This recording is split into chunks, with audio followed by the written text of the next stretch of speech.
Hey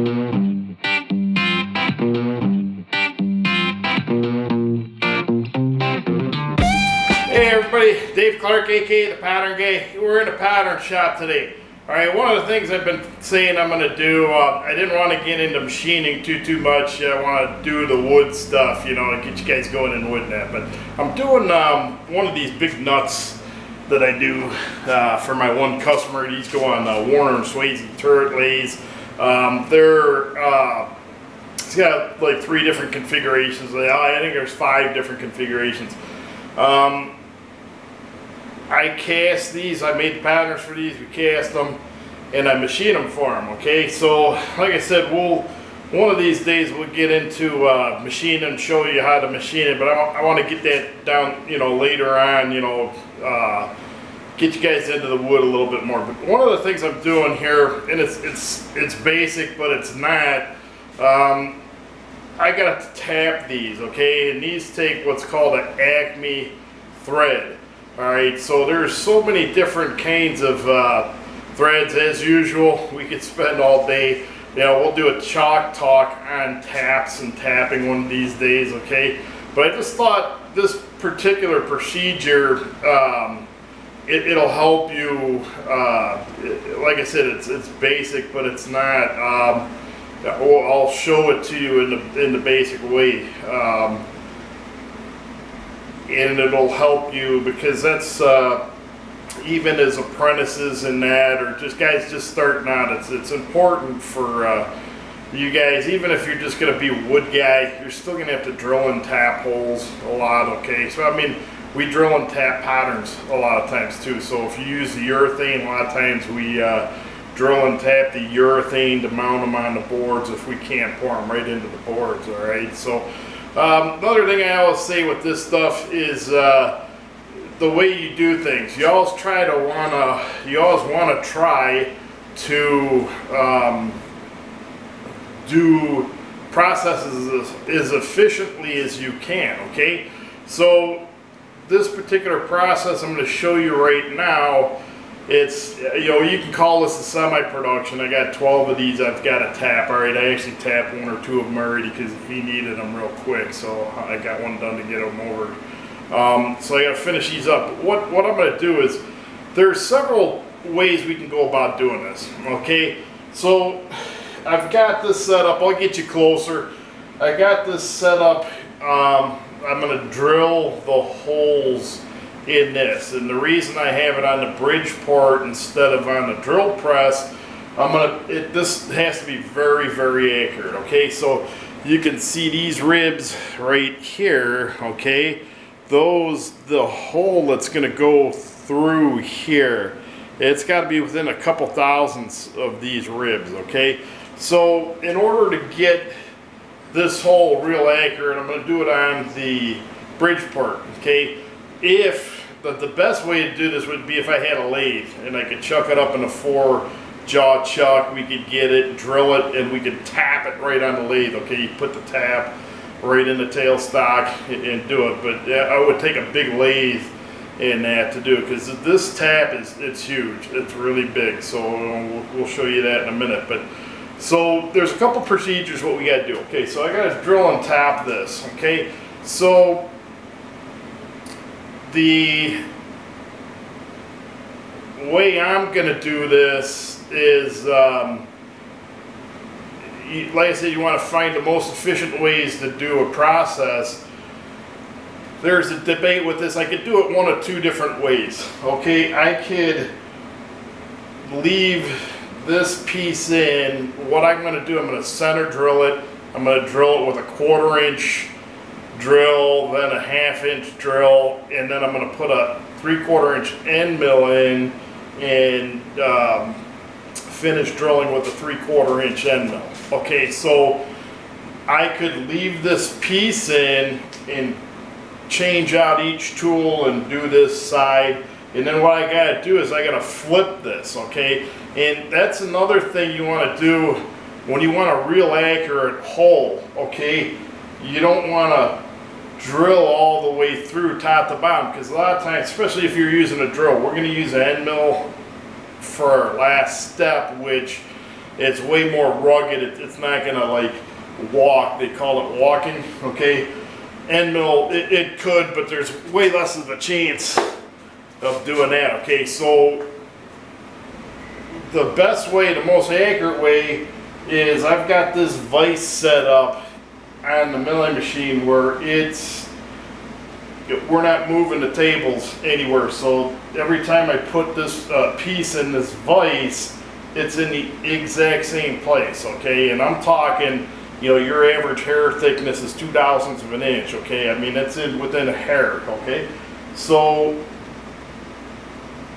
what happens is every time I put the piece in, it's going to be the same.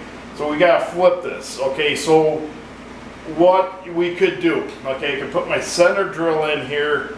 I could center drill this side, take the workpiece out, flip it over, center drill it, and keep on doing all the rest of the piece. I got 10 more pieces after this one to do.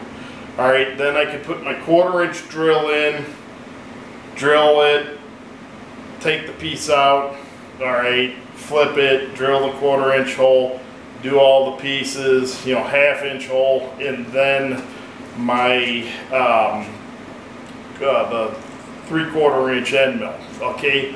The other process I could use is I could put my center drill in here, center drill it, take it out, put my 1/4 inch drill, drill it, take it out, 1/2 inch drill, drill the 1/2 inch, and then the 3/4, get this whole one side done, and then flip it and do the other side. Then get another piece and do it. So it's one of those things you have to decide, you know, which process you're going to use. Now there's advantages and disadvantages for both, okay? So if I keep on taking a workpiece in and out, in, out, in and out, there's a chance that you could lose some of your accuracy in the way you put the piece back in, because this piece got to go back the same spot, and you know there might be a burr on the piece or something, and it's not going to let it go back to the, you know, where it's got to be, okay? So I'm gonna, for this case, and since I'm working with you guys, you know, for like filming sake, what I'm gonna do is I'm gonna do just that. I'm gonna center drill this, 1/4 inch drill, 1/2 inch drill, end mill, flip it, and go from there. Okay, I'm not going to do 100 pieces because this is going to take me all day pretty much, and I'm not going to have time to keep on, you know, turning the camera back on and forth, you know, back and forth. So what I'm going to do is I'm just going to do one at a time, basically, and that way I can show you guys. Man, after I'm done with this one, I might switch to, you know, just keeping the drill in here and going and doing each piece. But for this particular one, what I'm going to do is I'm going to do each side and show you how to go. Okay, I'm going to get you close up here real quick, and I want to show you some of the things I'm doing right here. Okay, hand. Okay guys, I know you can't see my beautiful face, but like I say too, it might be a good thing too. Alright, so I have this one piece set in my vise, okay? So when we get into machining again, I'll show you a little bit more. This vise has to be perfect. This machine's a very precision machine, okay? So it's set up for when you run the table back and forth this way. It runs perfect with this spindle. All right, and then the same thing with in and out. It's perfectly perpendicular, okay? So you get, you know, run things in and out and back and forth. You can get like a perfect 90 degrees here, all right? So when you set the vise up, and like I said, we'll show you this when we get into machining. It's pretty much going to be a whole segment on just setting this up. I had to indicate this with an indicator, all right? So this is perfectly in line with the table in this spindle. All right, another thing that I do, let me see if I can pick you up here. Another thing I do, which I don't know if machinists will like this too much, but I don't machine as much as they do every day, okay? So these are the jaws, this piece and this piece, okay? And you can see there's screws in here, all right? So the material I use for these jaws, it's softer, it's a softer steel. And what I do, especially when I make these nuts, it's easier for me. I'll indicate this surface here, you know, and that makes it so I'm perfectly in line with the spindle, okay? Now, this surface here, okay, and this will give me like a parallel cut when I flip them back to front, okay? What I do is I take a haircut off of these surfaces, okay? And then I actually, let's see if we can do this. This surface here, okay, it's the horizontal, and then this vertical surface, I'll take a small cut off of there too. So that way I know I'm perfect with this spindle. All right, there's no ifs, ands, or buts about it. I'm perfect with this spindle.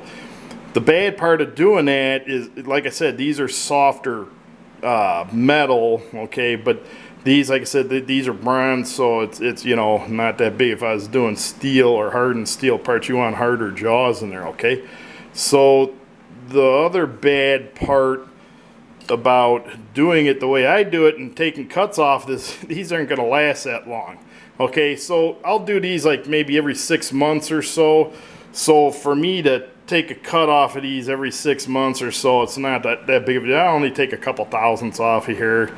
All right, so the bad part about that is you're going to be replacing these jaws periodically, okay? So if you have the hardened jaws, I mean, you know, I've worked in places where jaws in the vices probably, they've been there forever, you know? So I do it that way because, like I said, I do these once every 6 months. I'll be in here maybe every couple months, you know? So I'll just use these. I mean, it's been working out. I've never had any issues with these, okay? So another thing that I do here now too, okay? So I have to drill the hole in this vertical, okay? This hole's gonna go up, and like I said, this has got to be perfectly parallel with this rib here, okay? So another thing what I did, I put a longer end mill in here, and I took a cut off of this surface and the vise here. So I know when I put this piece in here, these jaws are right up against this, so I know it's perfectly vertical, okay? It's not tilted to the side, you know, or anything. So this is the way, it's just an easier setup for me, okay? So I can always put this in there, and it's, like I said, the tables aren't going to move, period. So I know that, you know, when I put this piece in there, you know, the hole's going to be here. It's going to be perfect every time, okay? Just as long as you got to make sure there's no burrs on anything when you put this back in, though. All right, so that's how I get these things set up. Let me put a center drill in here. That's going to be our first step, and we'll get to machining these things. All right, hang tight, guys. Okay, guys, real quick. I've got the center drill in the chuck, okay, but I want to show you a couple things. Like I said, I want to get too deep into this because we'll do a whole segment on using the milling machine. And one of the things I had, Joe, actually, the guy that helps me do the filming, he's dating my daughter. I think I've said it, you know, numerous times. They've been going on for quite a while. But anyhow, Joe was actually in between jobs at one point, so he was helping me out here. I was trying to teach him stuff. He's really interested in the trade, so I started teaching him. I had a machine job, a little production job on here, so I was trying to teach him how to do some things on the bridge part. And I brought him over the bridge part. Well, I started showing him, you know, this is the table, this is the knee, you know, this is the spindle. He goes, hey, look, he goes, just show me what I got to do and I'll do it. So I'm like, okay, Joe. I said, we'll put a piece in there. I said, okay, now move the knee up. And he's like, whoa, what's a knee? I said, yeah, you have to know, you know, the parts of these machines too. You know, if I tell you to, you know, move the X, Y axis, Y, Z, the table in, the table out, the knee up, the knee down. So you have to know a little bit about the machines, you know, and for several different reasons too. You have to know how to operate it. And if something breaks on it too, you know, if you got to buy a part for it, you know, you can get the parts manual out and you can like order your parts, or if you call a machine repair guy, he's going to say, hey, look, what's wrong with it? Okay, so you're going to have to tell him, well, you know, the spindle quill spring is busted in there. It's just, you know, the spindle keeps on just dropping down, or you know, the guy wants to know a little bit about what's going, so he can bring the right parts to fix it too. So it's important to know a lot of the parts, and then, like I said, I don't know every single part in this thing, but I know quite a few. You have to know the basics, like I said, too, in order to operate it. All right, so you always got to do that. And like I said, this is one of many machines too. I mean, you gotta, there's, like I said, this is, it's not a, yeah, that's why we do 5 years. You know, there's a lot of information you guys got to suck up here. So, you know, that's another thing. Get yourself familiar with machinery, all right? So I'll show you real quick a couple of things here, all right? And I'll tell you why we use certain things instead of others in that on here, okay? And then we'll get to drilling the hole, and then I'll show you how to tap, okay? So let me turn you around here, okay? So real basic here. All right, so this is my spindle in here. All right, and you can use this lever here, okay, and it brings up your spindle or your quill, okay, in and out. Okay, so you can use this to drill, all right, or this one actually, you can actually engage this lever, and then you can use this and hand feed the quill up and down. Okay, now this is way more accurate. It's you have way more control. Okay, so when I'm using this lever, okay, I'm gonna use that lever. If something grabs, or the spindle of the drill, right, it has a tendency to pull down. Okay, so you want to, you know, feed this down a certain speed into your workpiece. All right, so doing it with this gives me better control of my speed. It's just going to go down the same even speed. With this handle, I'm going to you know, I'm not going to have as much control. Okay, all right, now with this piece, this is these are tin bronze. They're fairly, they're nice machining. Okay, so I'm going to use the center drill here. I'm just going to use the handle.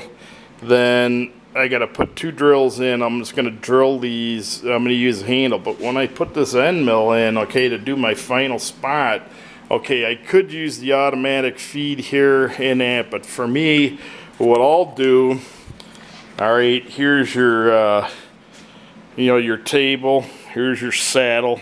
Okay, and here's your knee. All right, so this handle is your knee control. It makes the table go up and down, or your knee, your table's on top of it. Okay, so what I'll do is I'll just use the knee to make that workpiece go up and down, and that'll give me more control when I do that. Okay, and then like I said, this handle right here, this is for the saddle, in and out. And then the handles, there's a handle on each end of this table. All right, so that's your longitudinal back and forth. Okay, so that's that. And like I said, what I'm going to do, I'm going to start drilling these, and I'm just going to use this handle, all right, to center drill, and then I'll drill it 2 times, and then I'll use the knee crank, all right, to crank the table up to drill the hole with that. Okay, and like I said, the reason I'm using the end mill is because it's going to be way more accurate than if I have a drill. I'll have less tendency for this to walk you know, off center in it, and I want to do that, and these things have to be real accurate. Okay, so the other reason I'm doing this also, using the 3/4 end mill here. Okay, so the right drill, we're using 1-inch 4-pitch Acme Tap. I'll show you that in a minute. Okay, so technically we should use this drill. That's the drill. I don't know if it's a 49/64. Okay, this is the drill for that tap. However, it says on the drawing that they want a 3/4 hole through there. Okay, so it's a little bit bigger. All right, so we got to do what the drawing says. So I figured instead of using a 3/4 inch drill, we're just going to use a 3/4 inch end mill. Okay, let me put you guys back in a tripod, and we'll show you how we start drilling. Okay. Okay, guys, show you how to drill this real quick. Hope you can hear the phase converters right here. I usually do use some cutting fluids on these. However, this particular bronze, it machines real well without it. So instead of making a big mess, I just do these dry. Alright, but when we tap, I'll show you I use tapping fluid. You always have to use some kind of a fluid tapping, alright? So let's get to drilling here, guys.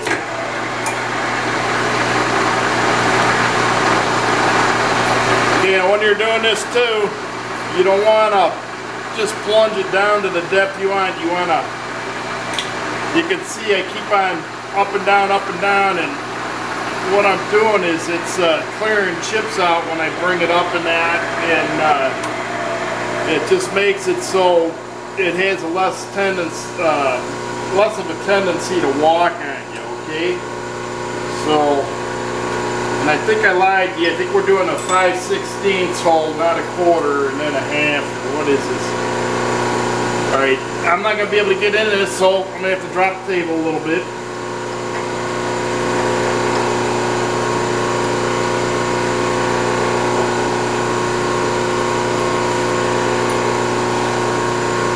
Alright, and again with this drill, I'm just going to use the handle. Alright, you know, all three drill steps, I'm just going to use the handle here.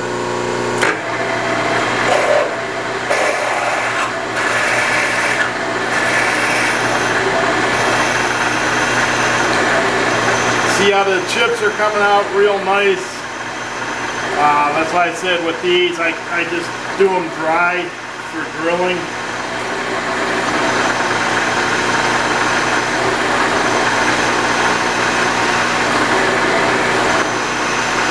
You know, bring that drill out every once in a while, make sure all the chips are coming out. Because that's a thing too. If the chips collect in there, you can actually jam the drill in there. The drill gets stuck in there, the drill will break in there. So you gotta make sure you get those chips out, okay?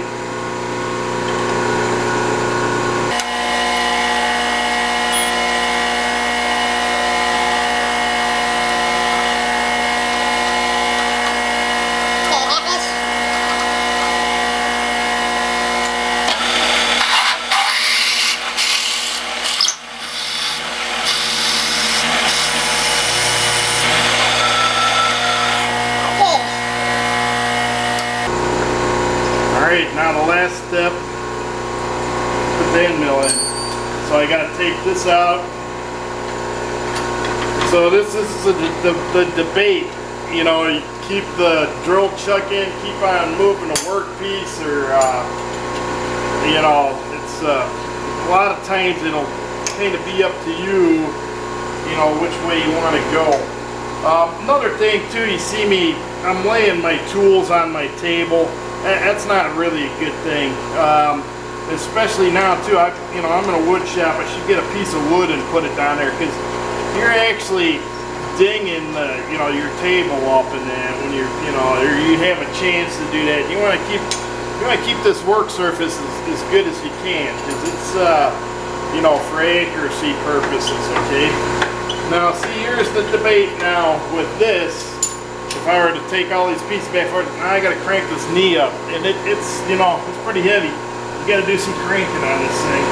And like I said, this is the way I'm gonna use the mill too here. So it's I'm gonna have to do this. I got 11 pieces, so I'm gonna have to do it 22 times. So do I want to do this 22 times, or do I want to get to this last step? I'll have this way up here, and I'm only cranking it up half the depth each time, which is pretty much what I'm going to do, down after I get this one done, instead of having to crank this thing up all the way. Alright, now I can bring the spindle down a little bit too, alright, but the farther down you bring this spindle, the less accurate things can get. So, alright. Going to crank this up by the knee. Like I said, I'll have a lot of control.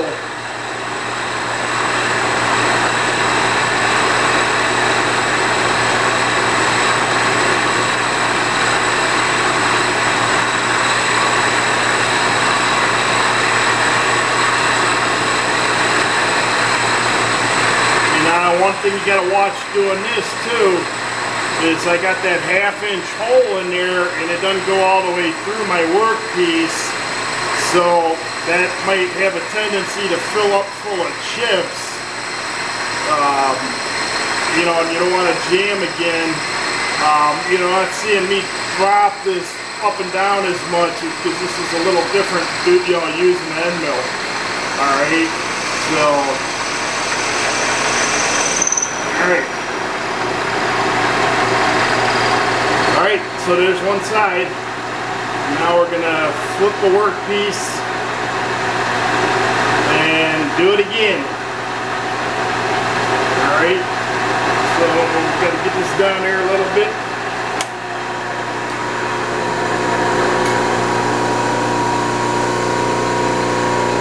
Oops. Chip brush, keep them handy. Okay, I want to clean as much of these chips off before I take the workpiece out. That way, when I put it back in, just in case one of those chips gets behind something, okay? You don't want that to happen, otherwise you're going to be inanchored again, okay? So, smart thing too, before I take this piece out, I'm going to take the end mill out, okay? Because as I'm taking this out, this is really sharp. I don't want to hit my hands on this end mill and cut, you know. You see all the scars I got all over my fingers. That's a lot from doing stuff like this. So I'm going to take the end mill out before I get going here.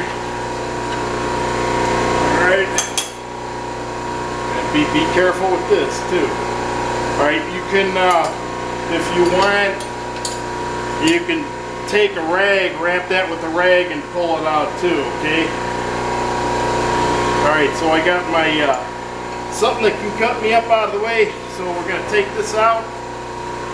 Alright, I'm going to take my brush again, and this is something very important. You got to keep your work holding. This is a work holding device, okay? It's a vise, it's a work holding device. Alright, I want to keep it, it's got to be really clean. Okay, now what I'll do is I'll take my fingers and make sure that there's nothing there. Okay, you can take a rag, whatever. Like I said, my fingers are all, you know, old and callous and that, so it's not too bad. So there's your 3/4 hole that side. Let's flip it over and we'll do this side. Now when I put this in there, I got to put pressure going in and down. Okay, so I'm going to hold that, and then I'm going to tighten by hand the vise handle. Then I'm going to take a soft hammer. Okay, I'm going to make sure that that's in there. And now I take the hammer and I'm going to hit, I don't know if you guys can see this over here. I'm going to hit my handle. Okay, get my, I'm going to drop the table down quite a bit here. Drop my table down. Okay, put Chuck back in.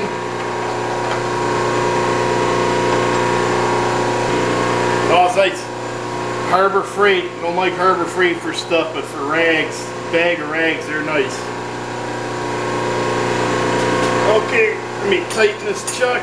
You guys got to make sure you tighten these things. Got to be tight. All right. First step, center though.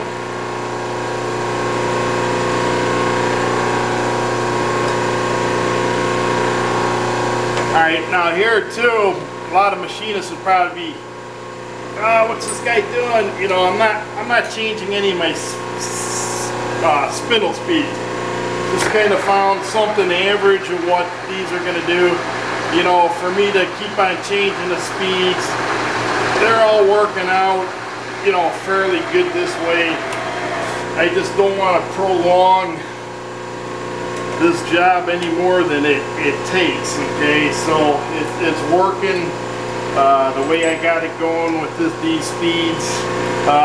This particular milling machine, it's got V-belts in there, and what I got to do is you got to loosen the motor, and there's a lever on it though. It's not that hard to do. You loosen the motor and move the belt by hand, okay?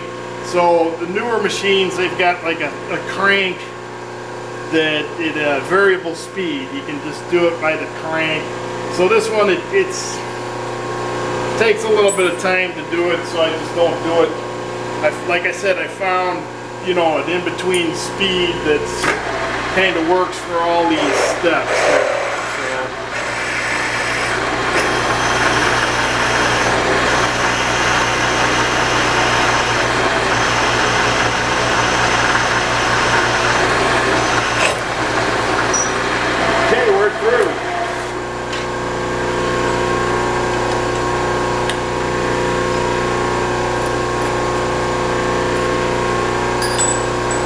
Another thing too, you can see I gotta move these every time, okay?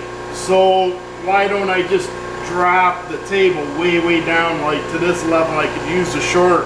You always want things, you want the spindle up inside the head as high as you can. You want everything as tight as you can for accuracy. The longer you get out, the less accurate things are getting, alright? So that's the reason I'm doing that, okay?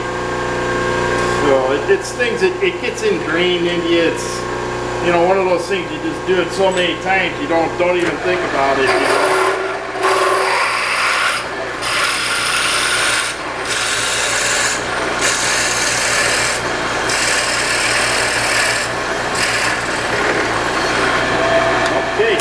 Through there. And one more thing and we're on to tapping.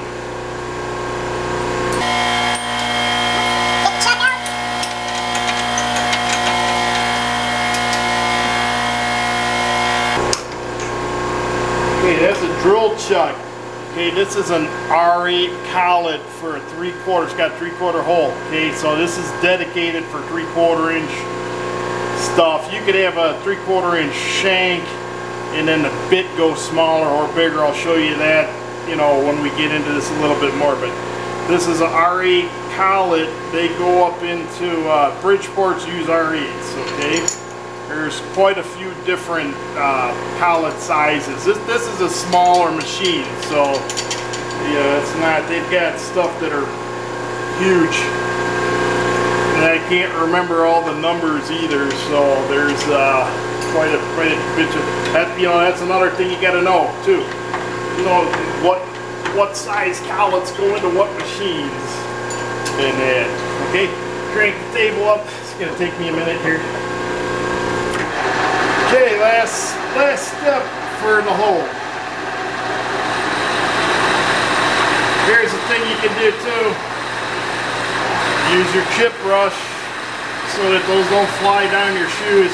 This is where too, okay, these chips are coming off. They're usually hot. These aren't that hot, okay? You notice me, I always wear short sleeve shirts. I hate long sleeve shirts. Cannot stand them. If you go into a machine shop, all the machinists have long sleeve shirt on, even in the summer months when it's, you know, really hot out and that.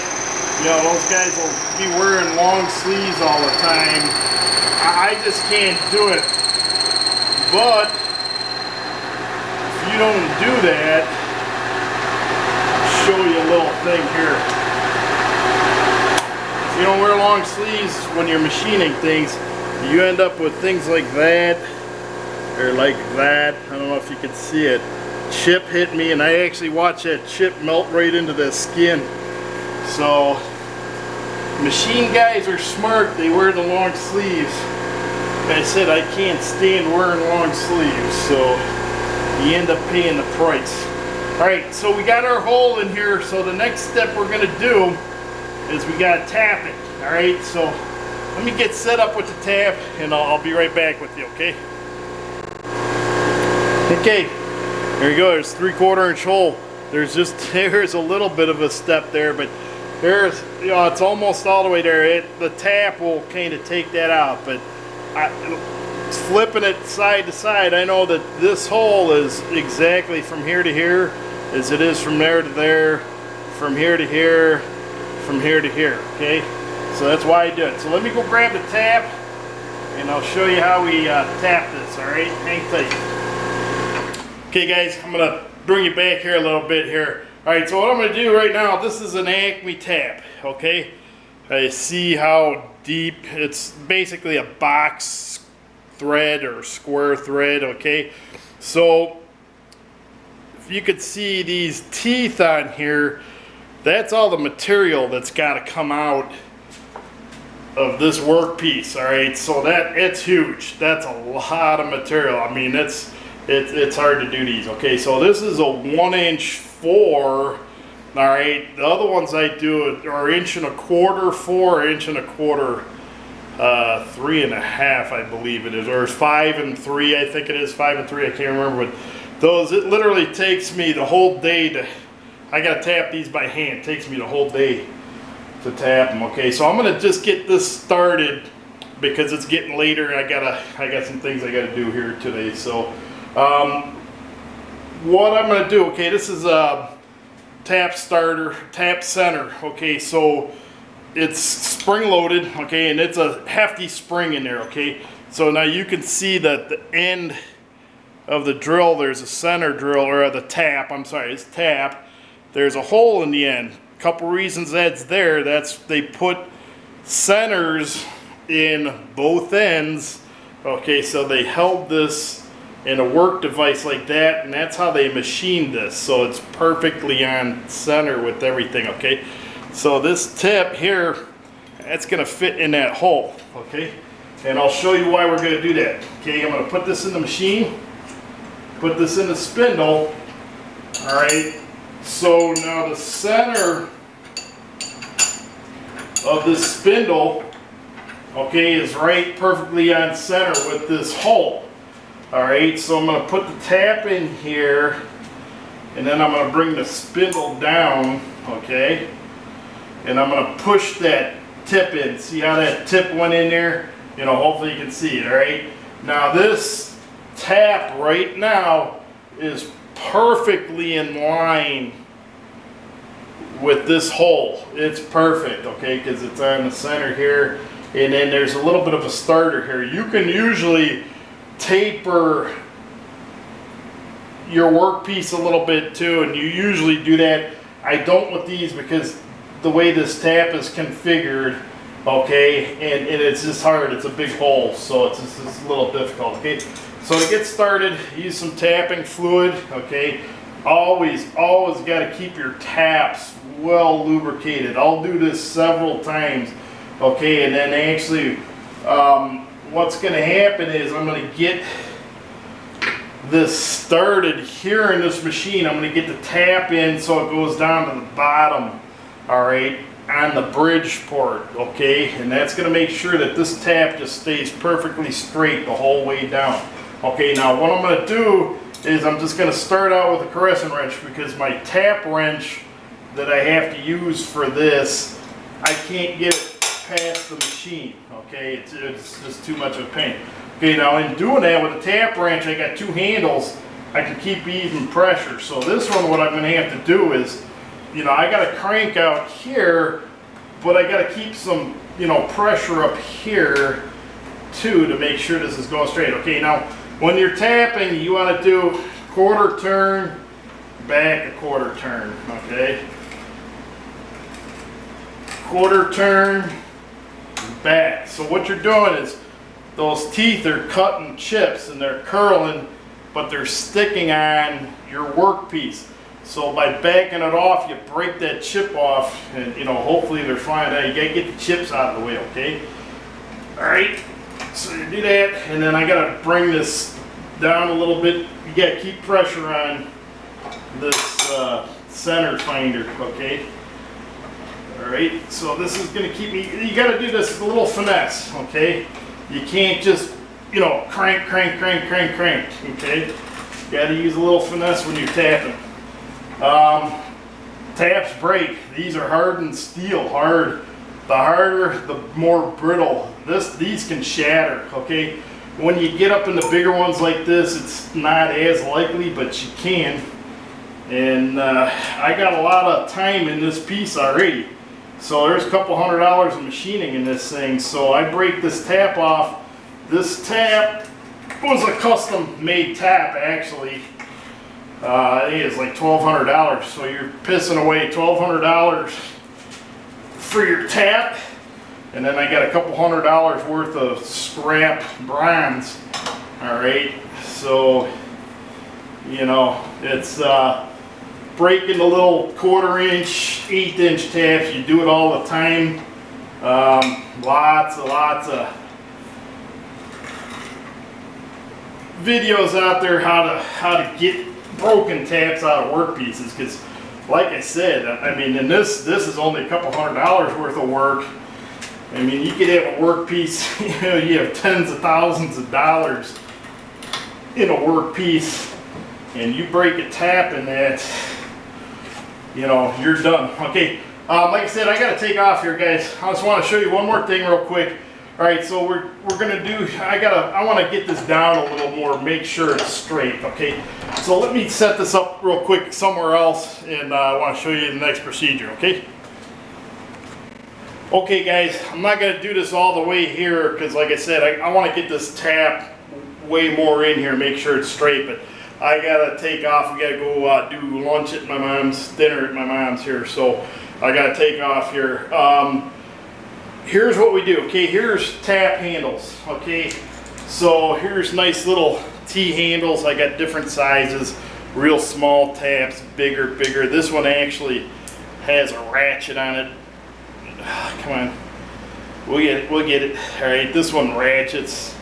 You can't hear it, but this one ratchets. Okay, now the other ones we have just regular T handles. Okay, you can just put the taps in here and tap, you know, different sizes. Okay, this is the biggest small one I have. Okay, so it's not near what I can use for this thing, and I need more leverage. The tighter in you are, the less leverage. You know, I want to get some leverage on this thing. So that one time I actually, and this is one thing I get you guys into, teach how to make things. I made a big tap handle for doing these things when I first got started. A friend of mine came over to one time, saw the 1¼ inch tap laying out in my tap hands. Like, oh, where'd you get those? He said, I'm doing a project.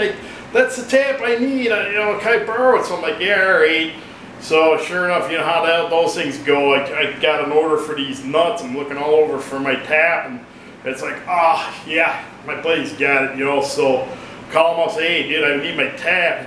Oh yeah, okay, come on over and get it. You know, same thing. It's like you borrowed it, bring it back to my shop. You know, so I had to go get it, and I'm like, where's the tap handle?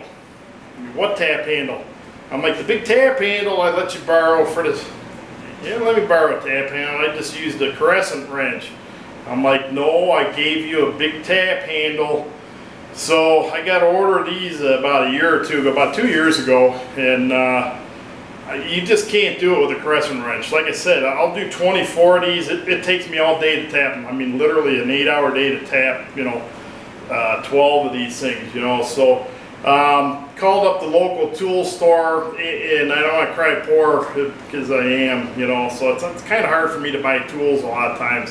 So here, I called them up just for giggles. Hey, you got a big tap wrench? And they're like, yeah. So I said, you know, what are you getting for it? I'm thinking, you know, $500-600 or something, because I believe something like this is like 60 or 80 bucks or $100, you know, depending on, you know, what name brand you get. Okay, and like I said, I like to try to get made in use as much as I can, you know. So certain things you just can't get it. So called the tool store up, and the guy knows me pretty well, and that he always knows I you know, need the least expensive. I say the least expensive, not the cheapest, you know. So he goes, yeah, I got something. He goes, what is 89 bucks on? I'm like, $89? I'm like, okay. I said, I'll be right up in, it's actually by my farm. It's about a 45-minute drive up there, you know. So I went up there, and I'm just expecting this piece of crap, you know. So he brought this out. So there's my tap handle. This the body of this nice casting. You know, I don't know where it's made. It has nothing where this thing was made, but you know, good. There's no name brand on it or anything, and it just came in a blank box too. So good bet it's Chinese, but I tell you, I mean, for 70 or 89 bucks, you know. So you know, this fits on here real nice. Yeah, like I said, I don't want to crank this too much because I want to get this in here, but I mean, you can see the leverage I can get with this thing, and it just makes it so way much easier, you know.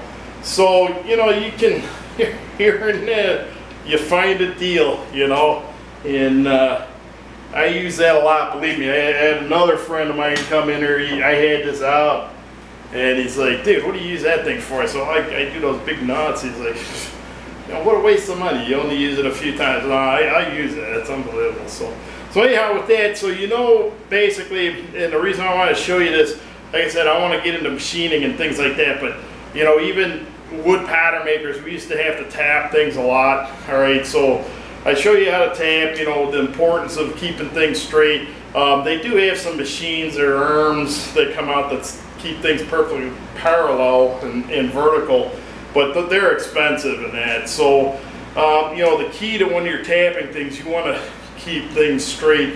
You know, same thing with drilling and that, you know, you want to keep everything as straight as you can, okay? Because like I said, this goes on a precision machine, so you can't, you know, you can't have the nut and then the screw over here and things just start, you know, it'll bind up and everything. Actually, what this goes to, handle, and you're supposed to be able to take your finger and hand crank that handle, okay? So, you know, this one's a real precision piece, all right? So we'll get into more of this down the road. Like I said, we'll get on the one. We'll do a thing on the Bridgeport one day, and you know, same thing. I'd probably spend a whole week on the Bridgeport over there with you guys, and that. But I just want to wait down the road. I want to get some more wood stuff going on here. So I've been telling you guys I got to get up to the foundry. I should have been there today, and you know, my sister's in from out of town is what it is. So. You know, my mom had a big dinner planned. I was going to try to sneak down the foundry early. I just didn't have time. I got to go up there Tuesday. I'm definitely going to go up there. The weather's getting cooler. I got a couple things that I'm going to do. I want to sample this job here. This thing's long overdue. Okay, I started gating it. I got to finish gating this. I got to sample that. And then I got that one job that I made the pattern last week for a gentleman, but he doesn't want it on YouTube. So I'll at least take you up there, we'll pour some brines, I'll show you this getting done, and then we'll do some pouring. And then from there, I do some work for a gentleman out in California that rebuilds full-size steam locomotives and that. So I got a bunch of parts that I made the patterns for a couple of years ago. I sent him out like sample-ish casting. You know, he used them, machined them, everything worked out good. So he wants like 2 each of the castings. So the one's really cool. It's a real cool casting. The parting on this thing, it'll blow your mind. It's really neat. So we actually use a core for part of the parting. So that's something I'll show you guys on that. So that'll be an interesting thing. I got to get those things going in the next couple of weeks. Another thing I'm still working on, that new customer, it's going to be a lot of aluminum work. It's looking like things are looking good with it. You know, I've been here, I've been at the door so many times, and I got a foot over, and I just don't get there, you know. So these guys are looking good. There's a lot of stuff that I can't handle. So what another thing I'm trying to work out is my one customer.